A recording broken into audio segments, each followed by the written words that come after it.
the guy who murdered somebody?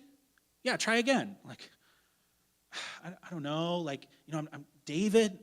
Yeah, the guy who like committed adultery and had the husband killed, and like, oh yeah, definitely that guy. Like, I don't know. Like, how about Peter? It's like, oh yeah, Peter? Really, Peter? Like, man, I started to realize something.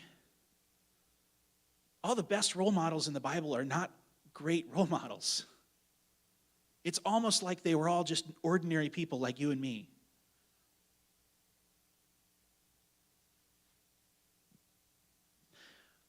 Peter comes to Jesus, weighed down with all the expectations he had put on himself.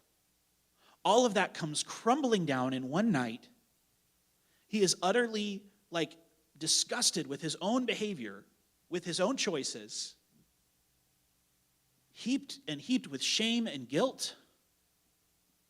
Watched everything he cared about die on the cross with Jesus. Oh, actually, he didn't even watch it. He was too scared to watch. He ran away and hid. Jesus is back. He is confused. I mean, he was always confused around Jesus, but now he's really confused about what's going on. Some things are kind of starting to click into place, but it's going to take a long time thinking and praying and remembering all the stuff that Jesus said and realizing, oh, that's why he did that, and that's what this means.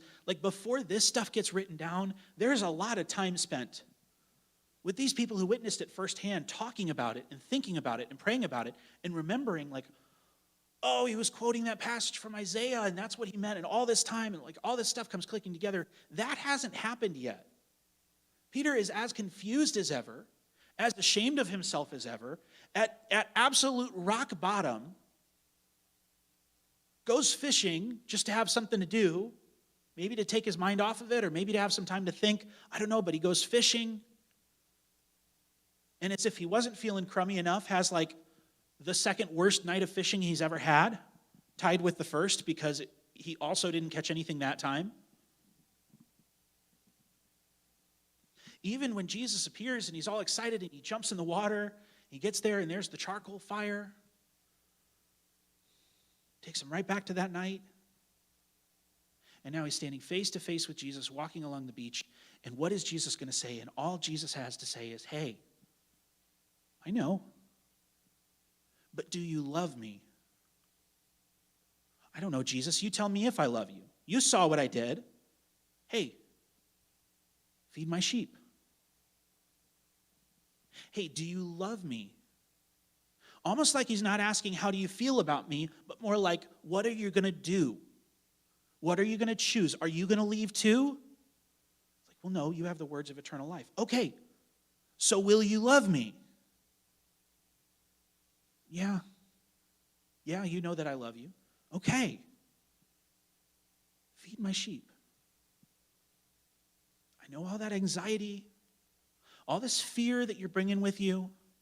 I know you want to be a rock. You probably want other people to think you're a rock. I didn't call you a rock because I thought you are one. I know you're afraid. I know you're guilty. I know you are ashamed of who you are and what you've done. My only question for you is, do you love me? And if the answer is yes, then let's go feed some sheep.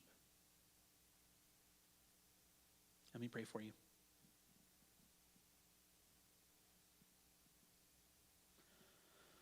Lord, teach us to love you. Teach us to feed your sheep like you did.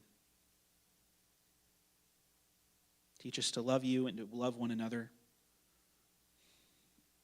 God, we are so, so afraid.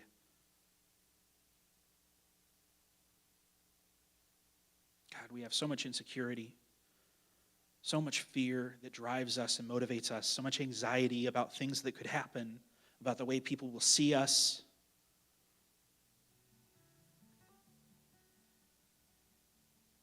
Teach us